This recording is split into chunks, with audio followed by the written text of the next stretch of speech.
So scrolling forward into your last season at Rutgers, that draft process and on draft night going undrafted, how did that give you a chip on your shoulder to prove yourself? No, I mean, honestly, we won 5 games in my college career.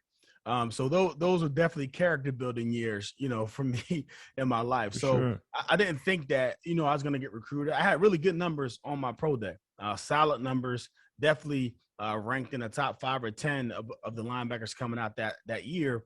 But I know I didn't really have the visibility. So I figured that I would be a late round draft pick if I got drafted.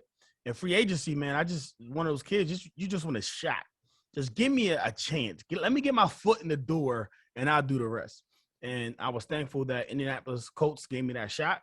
And when I got there, man, it was no looking back, and it was just going out there to take charge and do what I had to do in order to become a player. Initially special teams, and then eventually starting captain and leading us to a Super Bowl. Definitely. Hey, that those teams with Peyton, like second to none, man. With Dwight Freeney, Buffet, all those guys, man. Bob Sanders.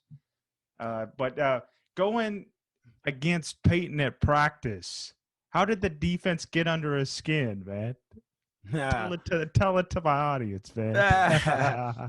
Man, I think we were so successful, right? When you look at the Indianapolis Colts in that era, we had the most regular season wins of any team in any decade of football. So that's impressive. When you look at the Dallas Cowboys, the New England Patriots, and everyone who had a dynasty from 2000 to 2010, the Indianapolis Colts had the most victories of everyone else. And I think you talked about Peyton Manning, but I would add on to that Edgerrin James, Marvin Harrison. I mean, these guys were legit Hall of Famers. Like, they're in the Hall of Fame. And they Reggie Wayne's another one. Yeah, Reggie Wayne is coming. Absolutely. Probably Jeff Saturday, Dwight Freeney, Robert Mathis. For sure. I think so when you talk about the intensity of practice, man, we got after it. And I think, a lot of guys, we want to compete. I mean, they had one of the top-ranked offense, if not the top-ranked offense. So as a defense, you want to go out there and say, hey, man, we can hang with y'all. Like, we could play with y'all. We could play with anybody. So, I mean, we definitely did things to mix things up, and really, as for me, quarterback of the defense, it really made me a better player, a better leader, just seeing how he controlled the offense, how he called audibles, how he really set his team up for success by altering the plays. So that's something that I started to do in my repertoire. As I got older, more comfortable in my position, I started, seeing different type of adjustments and wouldn't be afraid to make those adjustments because I know they're going to put our team in the best possible situation to be successful. With Peyton being in that room, who was some of the scout team quarterbacks for you guys? I know it was Jim Sorgi and a couple other guys. Yeah, Curtis Painter was there for a little bit. Josh Betts. So we had a good share of, scout team quarterbacks that kind of, sling the ball around. Not as good as Peyton, though. He's not at all. But yeah. We did a lot of 1v1s, though. So we got a lot of action against Peyton. For sure. So scrolling forward to the 06 Super Bowl championship team, how was that run for you guys, and how important was that to you personally, going undrafted?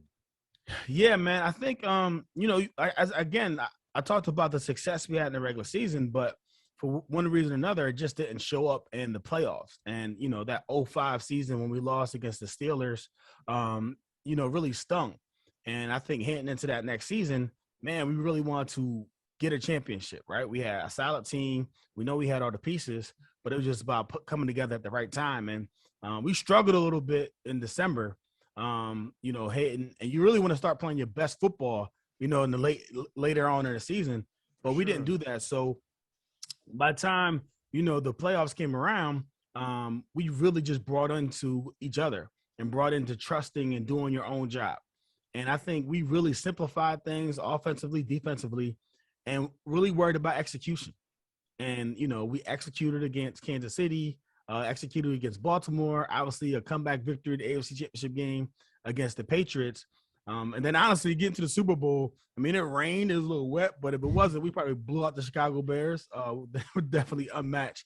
But man, it was great feeling to be on that stage. You just look at it as a regular season game with the whole world watching and performing and being able to come home with that, Vince Lombardi trophy. Definitely a lot of respect to Tony Dungy. Man, he put you guys in the right position. Definitely. Yeah, But yeah, no doubt, no doubt.